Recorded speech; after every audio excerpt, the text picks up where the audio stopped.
Nah, soal kekurangan dan kelebihan sudah, bagaimana cara menjawabnya? Sekarang kita lanjut ke hati-hati dengan HRD yang banyak tesnya. Banyak tesnya yang unpredictable. Terutama HRD yang kayak aku. Aku kasih tahu ya triknya. Jadi memang aku itu memperhatikan orang dari bagaimana dia mengetuk pintu, bagaimana dia membuka pintu, dan bagaimana cara dia duduk. Bayangin tuh. Ya itulah karakter pribadi seseorang. Jadi dulu aku nggak terlalu mentingin tes psikotes ya. Aku lebih ngeliat first impression orang yang datang ke ruanganku pada saat waktu itu. Jadi pertama, cara mengetuk pintu. Pelan-pelan ya ngetuk pintunya, jangan terlalu keras. Misalkan ketuk-ketuk ya, gak ada suaranya, ketuk-ketuk lagi. Tapi kasih jeda dulu ya, jangan, kok gak ada suara ya, ketuk-ketuk lagi. Terus ketuk-ketuk lagi. Jangan terpancing.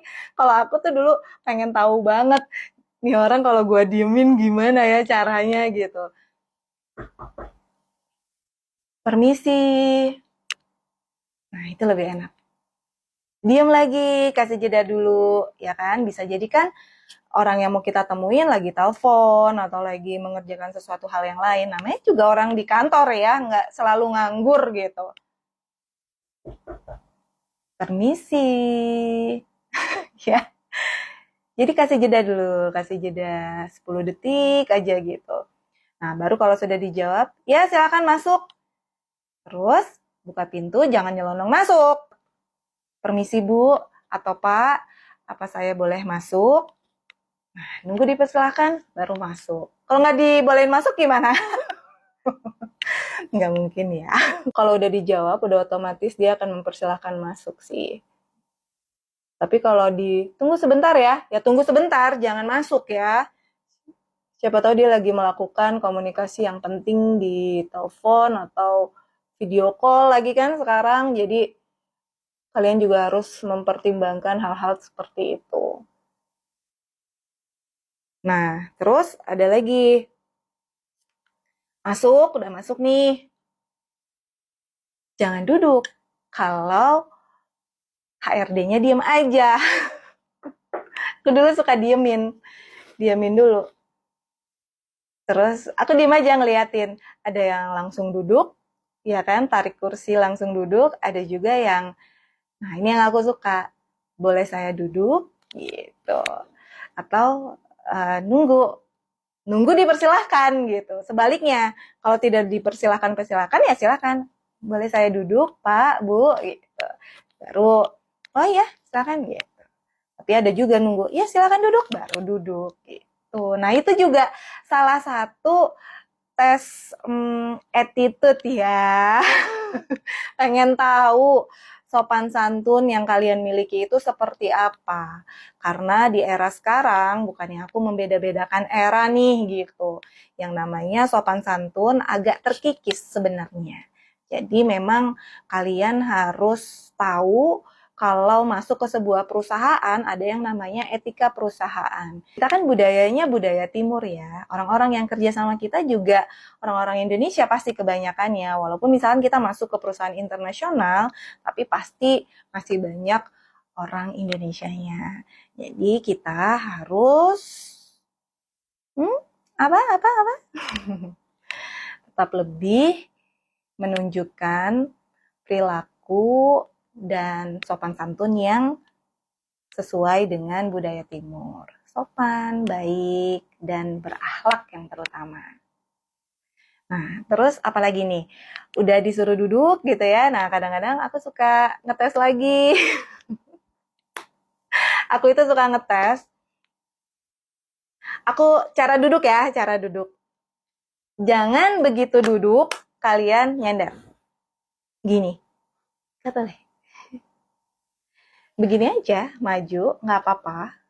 Terus kalau aku suka ngetes lagi, misalkan aku begini, terus aku sambil ngeliatin aja. Terus aku langsung memberikan pertanyaan, kenapa perusahaan harus menerima kamu? Dengan muka yang super nyebelin banget. Sengaja ya. Aku kadang-kadang mau mancing apakah orang ini mengontrol emosi atau enggak. Kalau dia misalkan tadinya maju duduknya, terus tiba-tiba begini juga ngikutin aku, berarti secara psikis aku kayak, aku nggak suka sama orang yang kayak gitu.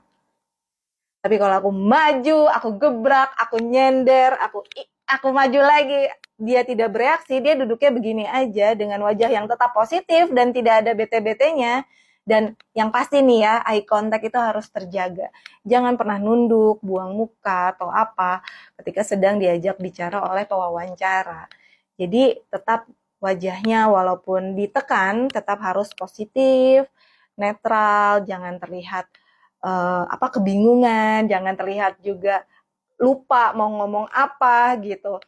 Jadi memang harus well prepare memang gitu, baik secara mental, secara body language juga itu kalian harus bisa ngontrol. Pertanyaan-pertanyaan yang kadang-kadang kalian nggak nggak pernah prediksi lah gitu. Kalau sekarang kan enak ya, ada TikTok, ada medsos-medsos di mana pada bikin konten kayak aku gini ngasih tahu tips and trick gitu cara menghadapi HRD bagaimana. Nah, itu dimanfaatkanlah sama kalian biar kalian bisa berhasil. Nah, pesan aku juga yang paling penting ini sekarang karena era digital dan media sosial di mana-mana, sekarang setiap HRD itu sudah pasti ada social media checking. Ya, hati-hati. Jadi gimana caranya? Caranya ketika kita tertarik dengan CV seseorang, hal pertama yang akan dilakukan adalah googling nama kalian dulu. Walaupun kalian pakai nama palsu atau nama apa gitu ya.